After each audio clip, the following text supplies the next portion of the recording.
It seems like Andrew Benintendi does not want to sign with the New York Yankees. He did come on over from the Kansas City Royals, but this guy seems like he just really doesn't want to re-sign, at least from reports from many different sources saying that he wants to play with a smaller market team or a team that is not in New York maybe. Who knows, but there's also reports that he's meeting with the Mets and all this stuff. He's keeping his options open, but it doesn't seem like he will want to reunite with the Yankees. Could he pivot on over to the Astros or go to a different team that possibly isn't New York and isn't as harsh? Maybe he's just one of those guys that heard the boos and was just like, yeah, this isn't for me. Maybe that report had some merit. Who could we rely on now if Benintendi's off the books because he just doesn't want to deal with the New York pressure, and Yoshida is off over to the Boston Red Sox? Well, a name that's being floated around and that the Yankees are possibly interested in is Michael Conforto. That name may sound familiar. He did come from the Mets, and then he took like a break because no team wanted to sign him, and the Mets didn't even re-sign him. But it could be one of those deals that the Yankees sign him to a one-year deal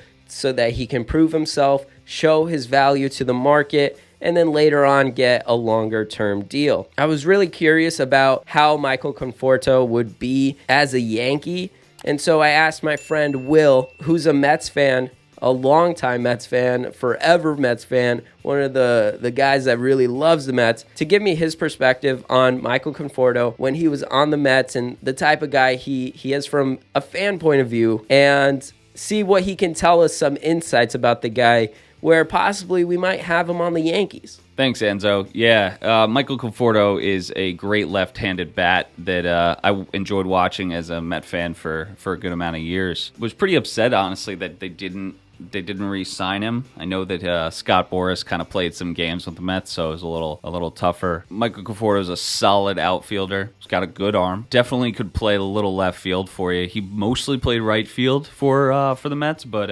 right field's pretty big in Citi Field. I'd say it's kind of equivalent to playing left, and I could see him being able to transfer over to left field, no problem. There's two downsides to Michael. One is that he gets hurt, and you can see that he was shelled for an entire year and nobody would touch him last year. So a lot of times he tends to not be able to catch up with guys. So when he gets into slumps, it's frustrating to watch. But when he's on, he's a gap-to-gap hitter. I wouldn't mind sticking him in left field for 110, 120 games, maybe platoon him with somebody else when it's a lefty starter and get that lefty-righty matchup if you can have, say, 4 outfielders. He was a good serviceable Met for a good amount of time. I enjoyed him as a player. I think he would do well in left field as a Yankee. He'd take advantage of that right field porch as well. So, all right, throwing it back to you, Anzo. Thank you, Will. Thank you for that insight. And to go off of that, let me give you guys a little bit more information about Michael Conforto. He's basically 29 right now, going on to 30 by next year. His last season was in 2021, where he hit .232 with 14 home runs. And as a right fielder, he had a -4 defensive runs saved. It would be interesting to see how exactly he's developed since his time away from the game. I'm sure he's been keeping up with training and trying out for teams and stuff like that, but it will be taking a risk on a guy like Conforto since he hasn't played with any team since 2021. But I feel like it could be a good risk to take. He knows what it's like to play in New York. He knows the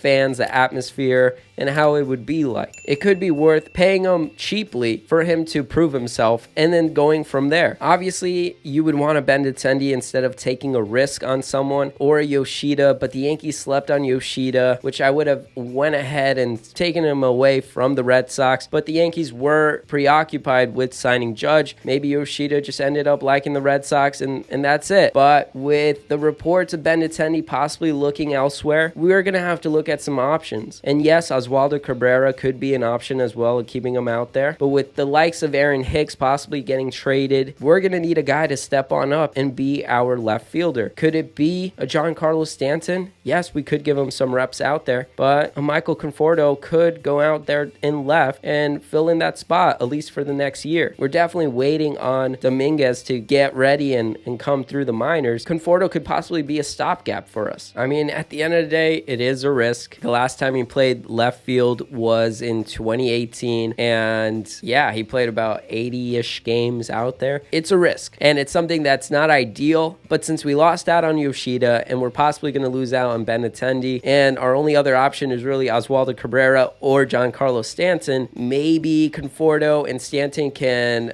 spend time going back and forth. It could be a possibility, not ideal, but that is what we're looking at right now. Let me know in the comments down below if you want a different player to play left field. Let me know down below. But for now, Conforto could possibly be a Yankee. You sign him cheaply. Brian Cashman loves to do those deals. Let's see what happens. Even when you feel low, you can still go. Even when you feel slow, you can still go. Even when there's no hope, you can still go. I never answer to no, man, I still go. Go, go.